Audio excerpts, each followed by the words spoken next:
اس پہ جج صاحب نے کہا کہ جو جتنے مرضی نوٹیفیکیشن لائیں کوئی فرق نہیں پڑتا، عوام کی اس کیس میں رسائی ہونی چاہیے. اور سلمان صفدر صاحب نے کہا کہ جو جیل سپرنٹینڈنٹ ہیں یا ان کا استعفیٰ بنتا ہے یا ان کے خلاف ایک زبردست قسم کی کارروائی ہونی چاہیے. 2 بجے تک آپ یہ حکم دیں کہ ان کو یہاں پہ پیش کیا جائے، جیل سپرنٹینڈنٹ ان کو یہاں پیش کرنے کا پابند ہے. اس کے بعد جج صاحب نے ان رپورٹس کی روشنی میں اپنا مائنڈ اپلائی کیا اور اس کے بعد انہوں نے فیصلہ محفوظ کیا، اور کچھ دیر بعد یہ فیصلہ آیا تو اس پہ انہوں نے کہا کہ اب جو ٹرائل ہوگا جو ہے وہ جیل کے اندر ہی ہوگا، اور فیصلہ سنا دیا گیا. اور تاہم اب ٹرائل جو ہے وہ اوپن کورٹ کے اندر ہوگا، یعنی کہ مطلب جیل میں ہی جو کمرہ ہوگا اس کو اوپن کیا جائے گا. عمران خان صاحب کے اگر کوئی دوست جانا چاہیں، ان کے کچھ باقی فیملی کے لوگ جانا چاہیں، میڈیا کے لوگ وہاں پہ جانا چاہیں تو وہ اس ٹرائل کو دیکھ سکیں گے. تو اس حد تک یہ کر دیا. اچھا، اب یہاں پہ کیا واردات ڈالی؟ واردات بھائی یہاں پہ یہ ہے، آپ کو یاد ہوگا شروع میں جب عمران خان صاحب کی اڈالہ جیل کے اندر سماعتیں شروع ہوئی تھی تو پہلی 2 سماعتوں کے اندر تو یہ ہوا تھا کہ خان صاحب کو اس ایک چھوٹے سے کمرے میں، اس کمرے میں بھی ایک کیج بنایا ہوا تھا، ایک جنگلہ لگایا ہوا تھا، اور اس جنگلے کے اس پار عمران خان صاحب کو لایا جاتا تھا. اور اس کے بعد ان کے وکلا نے شور مچایا کہ یہ کیا طریقہ ہے، تو اس کے بعد اس جنگلے کو ہٹا دیا گیا. پھر اگلی سماعت پہ اور شور مچا کہ بھائی یہ تو بہت چھوٹا سا کمرہ ہے، یہاں تو جج بھی پراپر نہیں بیٹھ سکتا، وکلا نہیں کھڑے ہو سکتے، بات چیت کرنے کی اجازت نہیں ہے عمران خان کو اپنے وکلا سے، ان کی فیملی سے، تو یہاں کیسے ٹرائل کنڈکٹ ہوگا؟ اب آپ یہ سوچیں کہ چلیں، اس کے بعد انہوں نے کہا جی ایک بڑا کمرہ کر دیتے ہیں، کمیونٹی ہال کر دیا جیل کا، اس کے اندر اب سماعت ہوا کرے گی. اب سوال یہاں پہ یہ پیدا ہوتا ہے کہ جہاں پہ خود جج صاحب کے اپنے بیٹھنے کی جگہ مناسب نہیں ہے، وہاں پہ کیسے صحافی جائیں گے؟ آپ اگر 30 ٹی وی چینلز ہیں تو 30 رپورٹرز کو دے دیں، 30 رپورٹرز کو کیا اندر جانے کی اجازت ہوگی؟ کیا اس کے بعد تحریک انصاف کے اگر کچھ اور لوگ اس کیس کو اٹینڈ کرنا چاہتے ہیں کیا وہ اندر جا پائیں گے؟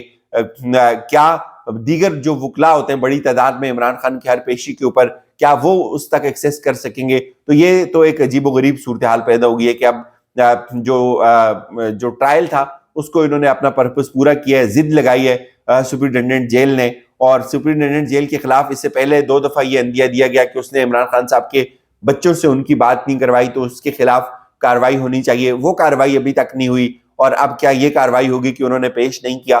تو ڈیفینیٹلی یہ نہیں ہوگی. اور ان کو بھی جو ہے وہ حکم آیا، انہوں نے کہا کہ نہیں جی ہم پیش نہیں کر سکتے. تو یہ کیسے ہو گیا کہ 2 عدالتوں کے حکم تھے؟ اسلام آباد ہائی کورٹ کے ڈویژن بینچ نے کہا کہ عمران خان کا جو ٹرائل ہوگا وہ اوپن ٹرائل ہوگا، اس میں فیملی کے لوگ جائیں گے. اوپن ٹرائل کا مطلب ہے وہاں پہ میڈیا جائے گا اور عام پبلک کو اس کی ایکسیس ہوگی. اور اس کے بعد خود جج ابو حسنات جو ہیں انہوں نے یہ کہا کہ عمران خان صاحب کو پیش کیا جائے. آج کی تاریخ ڈالی گئی تھی، لیکن آج جیل سپرنٹینڈنٹ اتنا زیادہ طاقتور ہو گیا کہ اس نے اسلام آباد ہائی کورٹ کے ڈویژن بینچ کے آرڈر کو بھی اڑا دیا. ایون خود ان کے جج ابو حسنات کے 2 آرڈرز کو اس نے اڑا دیا. اس نے ان کے بچوں سے ان کی بات نہیں کروائی، اس نے عمران خان صاحب کو یہاں پہ پیش نہیں کیا. اور پھر جو سب سے انہونی بات ہے کہ ہاں ٹھیک ہے عمران خان صاحب کی یہ بات سمجھ آ گئی جی، چلے عمران خان صاحب کو سیکیورٹی تھریٹ ہے، ان کو پیش نہیں کیا جا سکتا، تو کیا جو شاہ محمود قریشی ہیں ان کا یہ رائٹ کیوں افیکٹ ہو رہا ہے؟ ان کا اوپن ٹرائل کا رائٹ کیوں افیکٹ ہو رہا ہے؟ وہ کس بنیاد کے اوپر افیکٹ ہو رہا ہے؟ ان کو تو سیکیورٹی تھریٹس نہیں ہے، ان کے حوالے سے تو کوئی ایسی رپورٹ پیش نہیں ہوئی، ان کے حوالے سے تو کوئی ایسے جیل حکام کو ایشوز نہیں ہے، تو ان کا ٹرائل اوپن کیوں نہیں ہو سکتا؟ اور نہیں، اب ظاہر ہے ان کا ٹرائل بھی وہیں پہ ہوگا اور عمران خان صاحب کا ٹرائل بھی وہیں پہ ہوگا. بیسک جو چیز اب ایک یہاں سے سمجھ یہ آئی ہے کہ شاہ محمود قریشی کا بھی اس لیے اوپن نہیں کرنا کہ، اور یہ میں آپ کو بتاؤں کہ جو یہ کہا جا رہا نا کہ اوپن ہوگا، تو یہ اوپن نہیں ہوگا، اب یہ اسی طرح ہی چلے گا. اور صحافیوں کو اندر جاتے ہوئے شاید ممکن ہے کچھ 2-4 لوگوں کو جانے کی اجازت مل جائے، کبھی پھر دوسرے 2-4 لوگوں کو جانے کی مل جائے، موبائل اندر نہیں لے کے جا سکیں گے، کیا پتہ کاپی پن تک پابندی لگ جائے، اور ہوگا بالکل ویسے ہی. اور بیسک جو انٹینٹ ہے کہ شاہ محمود قریشی کا اس لیے باہر نہیں ہو سکتا چونکہ یہ شاید خدشہ کہ ظاہر ہے اب جب یہ ٹرائل اوپن ہوگا تو اس کی دھجیاں اڑ جائیں گی، اس کا پورا کچا چٹا کھل کے سامنے آ جائے گا کہ اس کے اندر تو کچھ ہے ہی نہیں ہے. اور اعتزاز احسن جو بات یہ کہتے ہیں کہ یہ سائفر نہیں ہے، یہ ایک صفر کیس ہے.